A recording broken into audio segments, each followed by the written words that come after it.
Can't religion just be a private matter?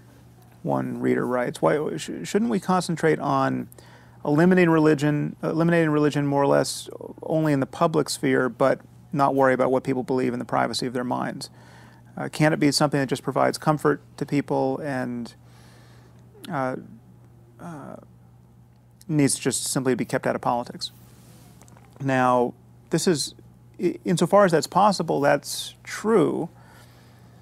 The problem is it's just generally not possible. Insofar as people really believe what they say they believe, insofar as they really believe that prayer works, for instance, then this belief has to show up in their lives, has to show up in the kinds of decisions they make. They are motivated by these beliefs. Their choices are constrained by these beliefs. You've got parents who don't take their children to see doctors when they really need to see doctors because they think prayer works. You know, this is synonymous with putting your child's life in jeopardy, and it happens all the time in those communities where there's beliefs about the efficacy of prayer, and especially in faiths like Christian Science, where medical interventions are anathema. Insofar as someone really believes something of a religious doctrine or any other doctrine, and there's some circumstance in the world that makes those beliefs relevant, well, then you can never expect them to stay well behaved in the privacy of a person's mind. So if the bus driver who's driving your kids to school really thinks prayer works, really works, he's not just paying lip service to it, he thinks that prayer changes the world, that's troublesome. It's troublesome because of all those situations that you can't necessarily foresee where he might decide to rely on prayer as opposed to something else to keep your children safe. So just imagine a bus driver who thinks prayer works and he's exhausted, doesn't really feel up to driving, he probably shouldn't be behind the wheel, but he said a prayer, and so nothing bad's going to happen. Okay, that's not the bus driver you want driving your kids to school. The sense that that kind of thing never happens is erroneous. The sense that that kind of thing is unlikely to happen is just merely a sense we have that people don't really believe what they say they believe.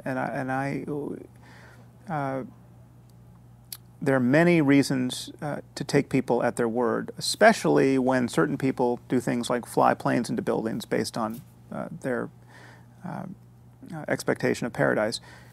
There are clearly people who are not just bluffing. There are clearly people who really believe what they say they believe, and we have to therefore put pressure on these beliefs, and they're not merely a matter of a person's private worldview. Question from Jason Calacanis at Mahalo. What do I like to speak about at corporate events? Well, there's actually not that many corporations that want to fly in a voluble atheist to talk about the absence of God. There are. I go to conferences more than corporate events, but increasingly, I'm talking about the way in which science can and will and must change our view of ourselves and the kinds of public policies we adopt. Because there's up until very recently, there's been this sense that science can stay sort of safely in its walled garden of figuring out what the universe is like and producing helpful technologies. But there's this other area of the humanities and religion and philosophy and kind of value-laden talk, which can function by its own rules and will never be constrained by what's coming out of the lab. And I think that has long been obvious that has been an illusion, and it is unsustainable. And increasingly so, it will be obvious that you just, in order to talk about the mind, in order to talk about what is good in life, you will be talking about what we know about the brain and what we know from many disciplines within science. And that's that's troubling to some people, and but that is that is what we have to talk about in order to create sane and truly sustainable public policies that will build a viable global civilization based on truly universal values. I mean, the one area of discourse that is in principle universal is science. Everything else has some kind of regional and geographic and merely contingent and merely accidental kind of shattering effect.